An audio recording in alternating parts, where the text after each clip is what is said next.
이사야서의 말씀입니다. 그 무렵 주님께서 아하즈에게 이르셨다. 너는 주 너희 하느님께 너를 위하여 표징을 청하여라. 저 저승 깊은 곳에 있는 것이든 저 위 높은 곳에 있는 것이든 아무 것에나 청하여라. 아하즈가 대답하였다. 저는 청하지 않겠습니다. 그리고 주님을 시험하지 않으렵니다. 그러자 이사야가 말하였다. 다윗 왕실은 잘 들으십시오. 여러분은 사람들을 성가시게 하는 것으로는 부족하여 나의 하느님까지 성가시게 하려 합니까? 그러므로 주님께서 몸소 여러분에게 표징을 주실 것입니다. 보십시오. 젊은 여인이 잉태하여 아들을 낳고 그 이름을 임마누엘이라 할 것입니다. 주님의 말씀입니다.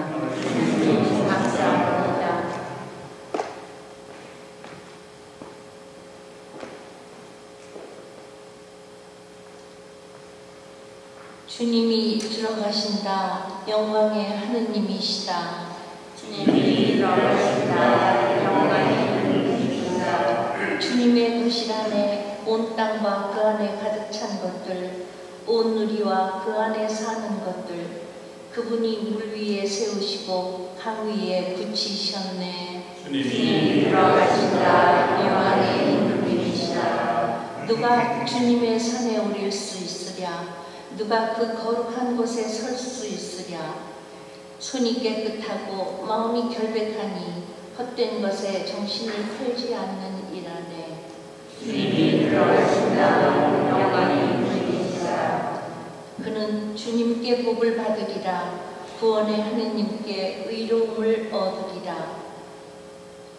이들이 야곱이라네. 그분을 찾는 세대, 그분 얼굴을 찾는 세대라네. 주님이 들어가신다. 영광의 하느님이시다. 알렐루야. 할렐루야. 다윗의 열쇠, 영원한 나라의 문을 여시는 분, 어서 오소서. 어두운 감옥 속에 갇혀있는 이들을 이끌어내소서. 할렐루야. 주님께서 여러분과 함께 루카가 전한 거룩한 복음입니다.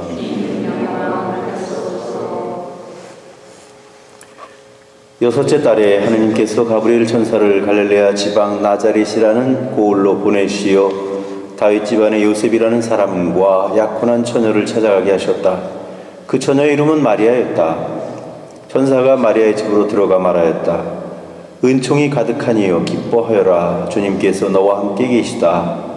이 말에 마리아는 몹시 놀랐다. 그리고 이 인사말이 무슨 뜻인가 하고 곰곰이 생각하였다. 천사가 다시 마리아에게 말하였다. 두려워하지 마라 마리아야. 너는 하느님의 총애를 받았다. 보라, 이제 네가 잉태하여 아들을 낳을 터이니 그 이름을 예수라 하여라. 그분께서는 큰 인물이 되시고 지극히 높으신 분의 아드님이라 불리실 것이다. 주 하느님께서 그분의 조상 다윗의 왕자를 그분께 주시어 그분께서 야곱 집안을 영원히 다스리시리니 그분의 나라는 끝이 없을 것이다.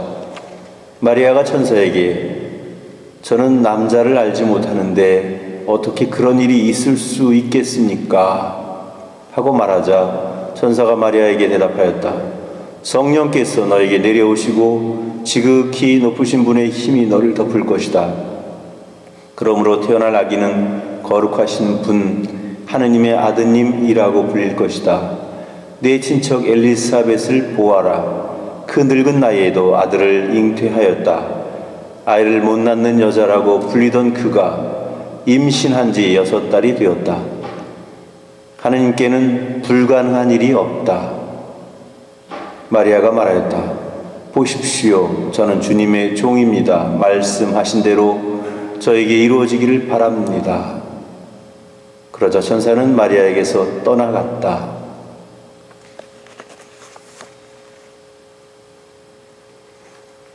주님의 말씀입니다.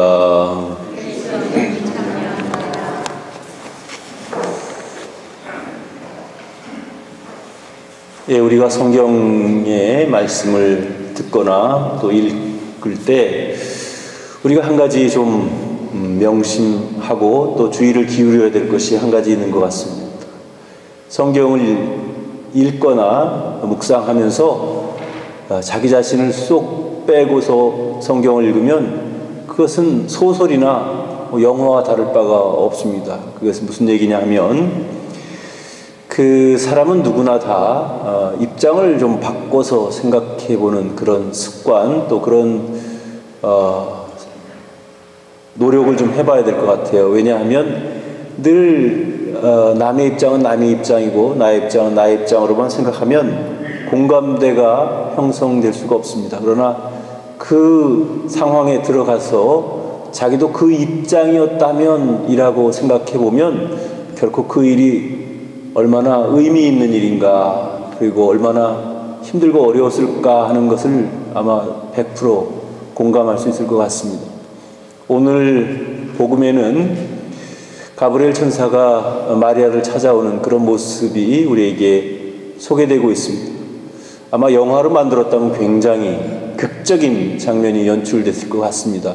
실제로 영화를 보면 그 또 이렇게 빛이 이렇게 마리아에게 나타나가지고 그렇게 하는 모습들이 상당히 극적인 그런 상황을 묘사해주고 있습니다. 그런데 한번 현실적으로 한번 생각을 해보면 과연 16살밖에 먹지 않은 처녀에게 어느 날 느닷없이 이런 일이 닥쳤을 때 과연 그것을 얼마나 이해하고 또 그것을 얼마나 받아들일 수 있으며 그것을 그렇게 대답하기까지 얼마나 많은 그런 망설임과 두려움과 또 그런 것들이 있었을까. 그런 것을 밑에 깔고 생각을 해보면 결코 그냥 참 멋있다 또 아주 극적이다 그렇게만 평가할 것이 아니고 과연 나라면 이런 상황에서 어떻게 할 수 있었을까 그런 생각을 해보면 좋을 것 같아요. 우리도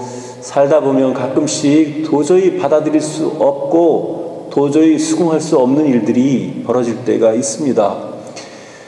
물론 메시아를 낳는 것과 같이 그렇게 정말 극적이고 또 그만큼 중요한 일은 아닐지라도 적어도 나에게 있어서는 굉장히 중요한 일이고 어쩌면 일생일대의 가장 중요한 일일 수도 있고 그럴 때 과연 우리는 그것을 정말 아무 고민도 안 하고 아무런 생각도 안 하고 그냥 무턱대고 그것을 받아들일 수 있고 수긍할 수 있을까? 그렇지는 않다고 봅니다. 그런 의미에서 본다면 우리도 살아나가면서 이렇게 내가 정말 도저히 인정하기 싫고 또 받아들이기 어려운 그런 일일지라도 또 여러 가지 면으로 여러 가지 측면에서 한번 생각을 해보면 그런 것들을 받아들이기에 조금은 좀 힘을 얻고 용기를 얻지 않을까 그런 생각을 해봅니다. 그래서 마리아의 이런 전체적인 복음에 나오는 모습들은 우리에게 때때로 용기를 주고 또 우리도 그분을 닮아야 되겠다 하는 그런 가르침을 주는 것 같습니다. 그 어린 나이임에도 불구하고 또 비록 자기 자신이 그것을 받아들이기에 얼마나 험난한 길이 열려 있다는 것을 이렇게 피부로 느끼면서도 결국은 그것이 하느님의 뜻이고 하느님께는 불가능함이 없다라는 말을 믿고 이 몸은 주님의 종입니다. 그대로 저에게 이루어지기를 바랍니다. 라고 긍정할 수 있었던, 수락할 수 있었던 그 신앙과 그 용기, 그런 것들이 우리에게도 필요하지 않은가 그런 생각을 해봅니다. 물론 우리에게는 성모 마리아처럼 그렇게 큰 믿음이 있거나 그만큼 이해심이 많거나 또 그만큼 큰 은총을 받지는 못했을지는 모르겠지만 그래도 우리도 마찬가지로 하느님께서 사랑하시는 자녀들이고 당신 자녀들이고 또 우리에게도 크기는 다소 다를 수 있을지 모르겠지만 우리 각자에게도 얼마나 많은 은총이 내리고 있고 또 그런 은총을 통해서 우리가 살아가고 있는가 하는 것을 좀 곰곰이 생각해 보면 좋을 것 같아요. 그래서 때때로 살면서 받아들이기 힘들고 또 내 삶이 너무 힘들고 어렵다고 그런 생각이 들고 그런 자괴감에 빠져들 때 우리 스스로도 우리에게도 주님이 함께 계시고 또 주님의 은총이 나를 감싸고 있으므로 나는 나에게 주어진 이 얼토당토하는 이 상황조차도 하느님의 뜻 안에서 받아들일 수 있는 그런 지혜와 또 그런 용기가 생기지 않을까 하는 생각을 해봅니다. 신앙인이 아닌 사람과 분명 다른 점이 있어야 될 겁니다. 신앙인이 아닌 사람이나 별로 차이가 없고 똑같다면 아마 신앙이 무익한 것이 되고 거거나 무용한 것이 될지도 모르겠어요. 그러나 우리 신앙인들에게는 늘 우리가 믿고 있는 하나님이 계시고 그분과 더불어 함께 한다는 그런 용기와 그런 힘과 그런 믿음이 우리에게 필요한 것이 아닐까. 그래서 신앙인은 뭔가 달라도 조금은 다를 수 있는 그런 우리 자신들이 되었으면 좋겠습니다. 그래서 나에게 주어지는 또 나에게 닥치는 모든 일들을 신앙 안에서 하나님과 함께 고민하고 하나님과 함께 묵상하고 생각하고 그래서 어느 것이 더 하나님의 뜻에 맞는 것인지를 늘 염두에 두고 우리가 살아간다면 참 신앙인으로서의 모범적인 신앙인으로서의 면모를 잃지 않고 살아갈 수 있으리라고 생각합니다. 그래서 특별히 모든 것을 신앙 안에서 생각하고 묵상하고 결정할 수 있는 우리 자신들이 되기를 진심으로 바랍니다.